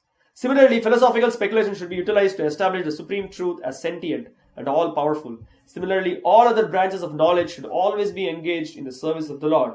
In the Bhagavad Gita also, the same is affirmed. All knowledge not engaged in the service of the Lord is but nescience. Real utilization of advanced knowledge is to establish the glories of the Lord, and that is the real import. Science, art, philosophy, and all similar activities engaged in the service of the Lord are all factually Hari Kirtana or glorification of the Lord. So this we know. Kirtana means not only just singing the names of the Lord. Any glorification of the Lord is Kirtana. So in various ways you can dovetail your propensities to glorify the Lord. So this is the main subject. I just want to show you a couple of conversations where Prabhupada encouraged different devotees.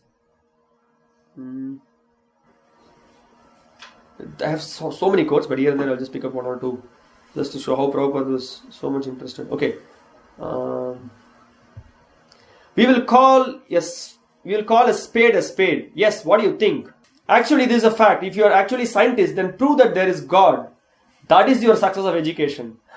Your education has meaning when by your education, by your scientific knowledge, you will prove that there is God. He is so glorified.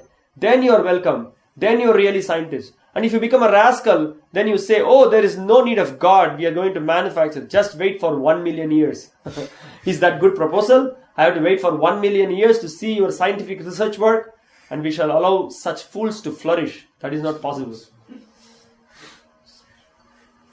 This was July 7, 1976, room conversation. Okay, see here. So, idam hi pumsas tapasa kavibhir nirupitah. Describe the attributes of Krishna. You can write, just like you can write volumes of books on this table. If you are intelligent enough, you can make research work on the table. But in that research work, conclude that Krishna is the origin. A carpenter he can write about Krishna if he is thoughtful. Anyone. Therefore it is said, Yad uttama shloka gunanuvarnanam. Whatever your profession is there, you know that the original cause is Krishna. Now make research work and find out how Krishna is the original cause. That is the education. Just stop here. If you have some questions, some comments, welcome. Questions, comments, yes. True, here it was mentioned a devotee when he is doing devotional service. So sometimes looks like he is fallen down.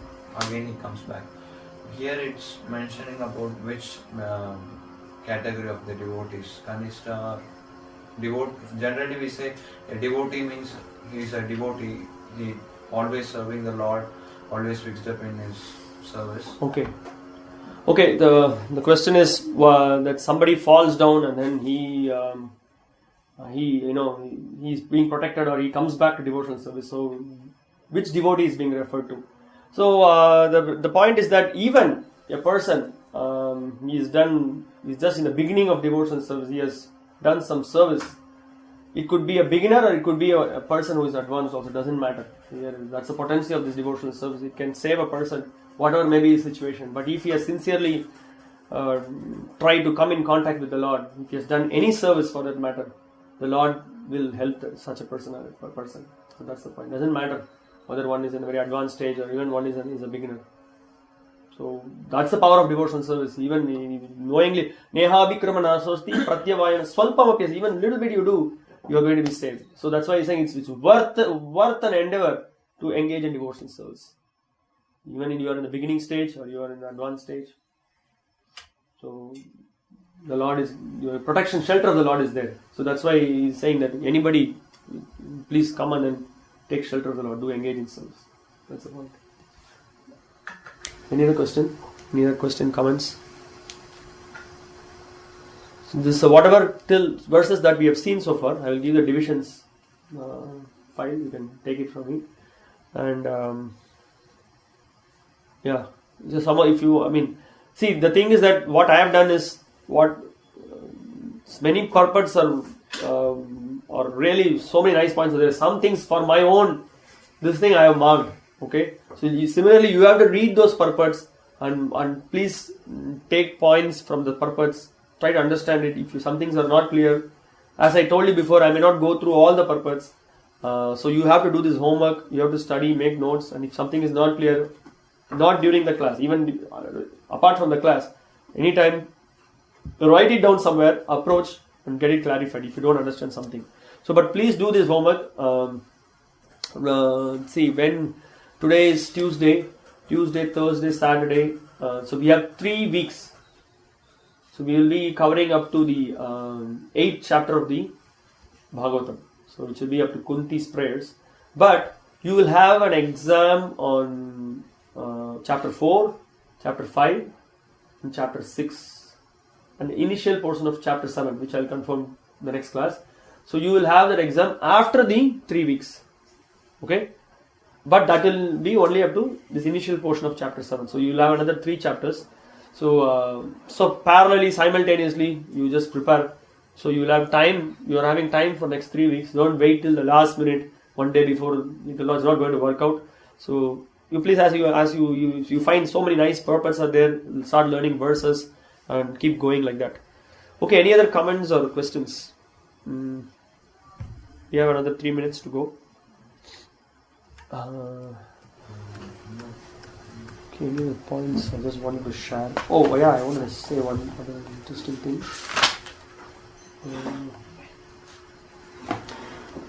Okay, we were just discussing about, we can just finish with a very nice note. We were discussing about how Srila Prabhupada in the commentary for that Nayad Vachas Chitra Padam Hariyarisho, he was explaining, and then the next verse also, Viplava, that verse also, he was explaining that how the Paramahamsas or all the great persons, they have no interest whatsoever in any sensuous objects, in any sensual things. So Srila Prabhupada in one of the lecture, he's narrating one incident. One of his friend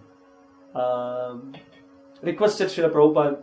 He was going in a car with his wife and children. So Prabhupada probably was walking, I think.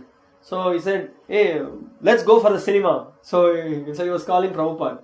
And Prabhupada was not so much interested. He was pushing him. Come, let's go. So they took him inside the car and they went up to the theater. They went to the theater, they entered the theater and his friend went inside and Prabhupada was not interested to go. He was not interested. So he just walked off. Prabhupada says, I just walked out. I didn't go in. I was not interested at all. I mean, there is Prabhupada is Mahabhagavata, no doubt about that. But I'm just saying that Prabhupada is, lecture is sharing this incident wherein he was least interested in that. So I thought I would just share this with you. One of the lectures in one of these, I don't remember exactly in which lecture. One of the first canto lectures. It's amazing.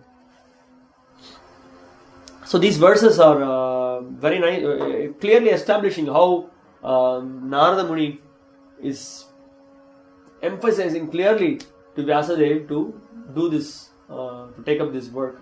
And now we will see in the upcoming class how Narada is setting an example that all these things works. Everything works. Well, you want to know? My life is an example. I'll give you my life example. You will see that.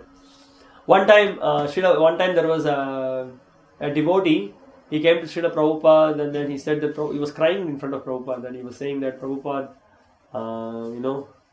just before coming to Krishna consciousness, I was a drug dealer. He was, with great pain and he was crying and then sharing to Prabhupada. So I was also a drug dealer, Prabhupada said. Drug dealer. Prabhupada was in pharmacy, Prabhupada was in the pharmacy and I think once he gave a morphine. Morphine is one drug.